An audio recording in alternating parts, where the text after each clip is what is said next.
Olá! Hoje eu vim trazer uma reflexão acerca de ministério. Deus concedeu a cada um de nós um ministério. Talvez a gente ainda não saiba muito bem qual é o nosso, talvez a gente ainda não tenha certeza de para o que Deus nos chamou, mas tenha certeza que Deus te chamou para algo muito importante na obra dele, nesse ministério dele. Então eu quero falar com você em cima do livro de Juízes, capítulo 17, a partir do versículo 6. Na verdade, a história conta também até o capítulo 18, mas a gente vai se prender mais no capítulo 17, tá bom? E nós vamos falar sobre um homem que tinha um ministério, mas estava completamente perdido. E vamos tirar algumas lições disso. Então, em Juízes 17, versículo 6 diz assim: Naqueles dias não havia rei em Israel. Cada um fazia o que parecia bem aos seus olhos. E havia um moço de Belém de Judá, da tribo de Judá, que era levita e peregrinava ali. E esse homem partiu da cidade de Belém de Judá para peregrinar onde quer que achasse conveniente. Chegando ele, pois, à montanha de Efraim, até a casa de Mica, seguindo o seu caminho. Disse-lhe Mica: De onde vens? E ele disse: Sou levita de Belém de Judá e vou peregrinar onde quer que achar conveniente. Lendo esse texto e o desenrolar dele, eu fiquei refletindo muito, pensando muito a respeito do ministério que Deus nos deu. Deus entregou em nossas mãos algo, uma tarefa que é importante, porque qualquer atividade que a gente faça dentro da obra do Senhor, dentro daquilo que o Senhor nos entregou a fazer, é importante e é fundamental. Às vezes a gente se preocupa muito com o ministério da palavra, com o ministério de adoração, com o ministério de louvor, e a gente deixa de pensar e de valorizar em todas as outras atividades. Pensa, como é gostoso você chegar na igreja para adorar e ter alguém na porta para te receber.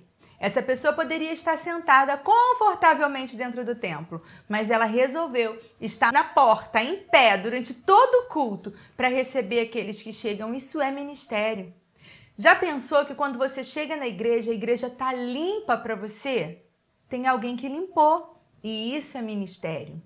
Existem pessoas que são sim remuneradas para fazer esse tipo de trabalho. Porém, ainda assim, quando entendem que são seu ministério, é muito diferente a forma como fazem. Então, nesse texto, a gente ouve falar de um levita. A gente sabe que os levitas foram separados para cuidar do templo e de tudo que envolvia adoração.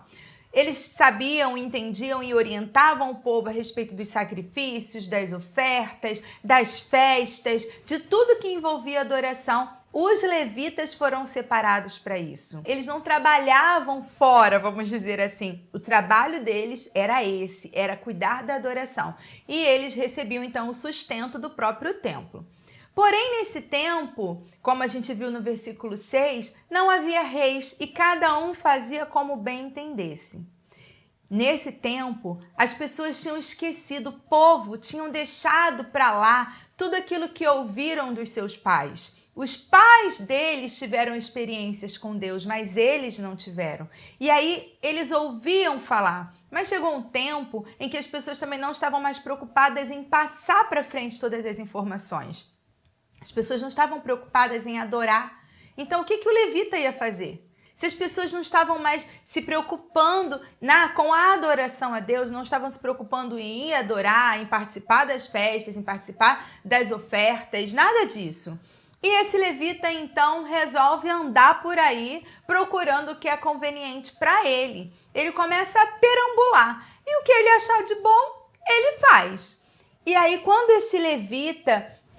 nessa caminhada dele, ele encontra um homem chamado Mica, que antes do versículo 6, lá no começo do capítulo 17, a gente vai ouvir falar desse homem. E esse homem tinha deuses, ele tinha uma casa de deuses. E aí ele vê esse levita e pergunta para ele: quem é você? De onde você está vindo? E ele fala: olha, eu sou um levita e eu estou andando por aí procurando alguma coisa que seja bom para mim, Parafraseando aqui. E aí Mica fala: então vem ser sacerdote na minha casa de deuses. Você é um levita, então poxa, tem um sacerdote como você, vai ser muito bom. Vem se aqui, olha, eu vou te pagar, vou cuidar de você, você fica na minha casa e você vai ter todo um conforto. E claro, infelizmente, o levita aceita.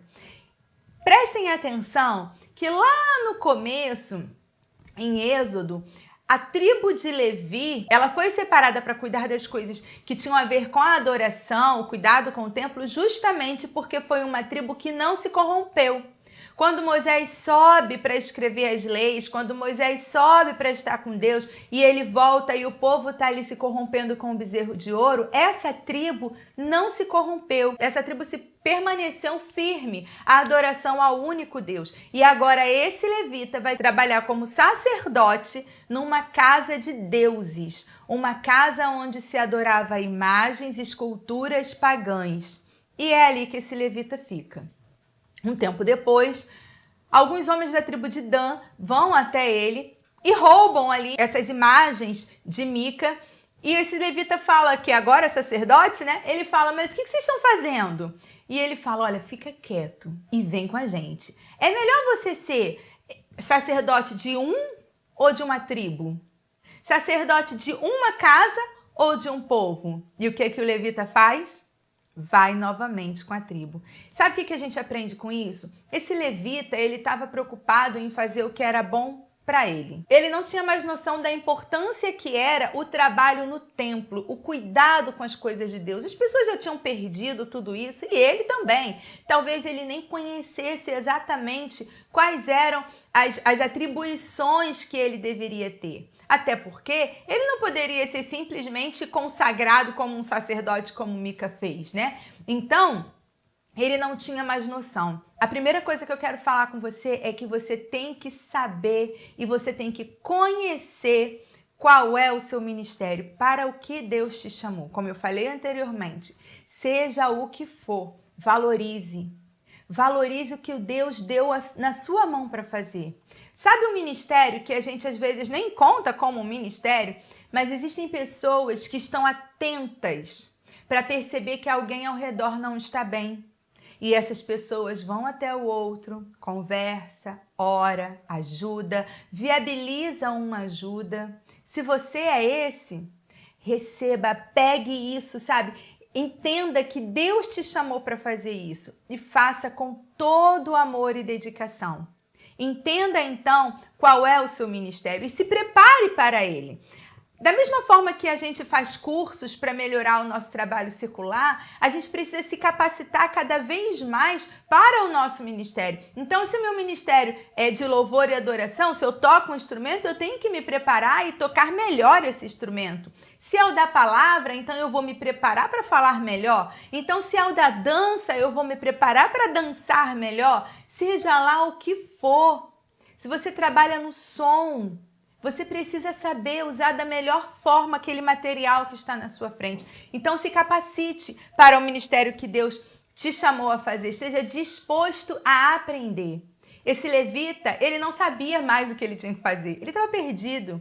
Não fique assim. Saiba o que Deus quer para você e esteja disposto a aprender. Outra coisa, esteja debaixo de uma liderança. Isso aconteceu porque naquele tempo não havia reis e cada um fazia como queria.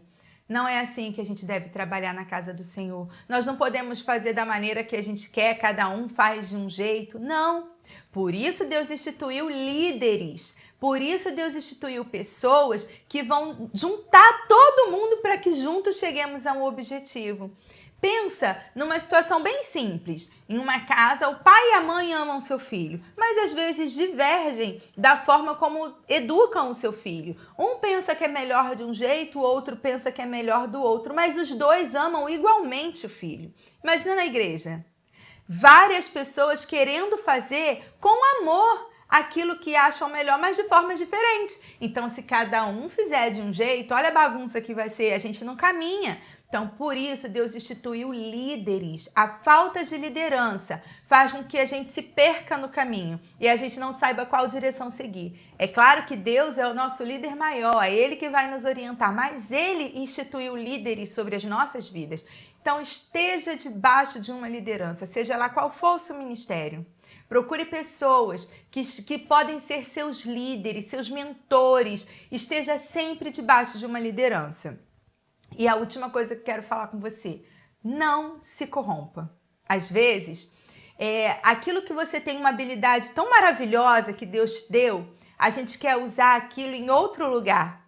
Porque ali vai ter mais visibilidade, porque ali vai ser mais cômodo, porque ali vai ser melhor, porque ali vai render mais dinheiro pra gente. Aquela capacidade que Deus me deu, eu deixo de colocar na obra do Senhor, no ministério do Senhor, para aplicar em outros lugares. Não se corrompa, meu querido. Por mais que às vezes pareça difícil, creia no que eu vou te falar agora. Quando você está no centro da vontade de Deus, por mais que as coisas ao redor pareçam ser mais fáceis, Deus nunca vai deixar faltar nada para você. Deus vai honrar, Deus vai cuidar de você. Então não se corrompa. Então, recapitulando, saiba qual é o seu ministério, esteja disposto a aprender, esteja debaixo de uma liderança e não se corrompa. Eu tenho certeza que assim, seu ministério não vai ser fácil, porque nunca é. Mas com certeza o Senhor irá honrar e o seu ministério será um ministério frutífero, seja lá aonde você estiver colocado, onde Deus te colocar, será um ministério frutífero. Então, se você quiser conhecer mais da história, Juízes 17 e 18 é uma leitura bem legal que vai fazer você refletir como eu pude refletir agora. Deus te abençoe.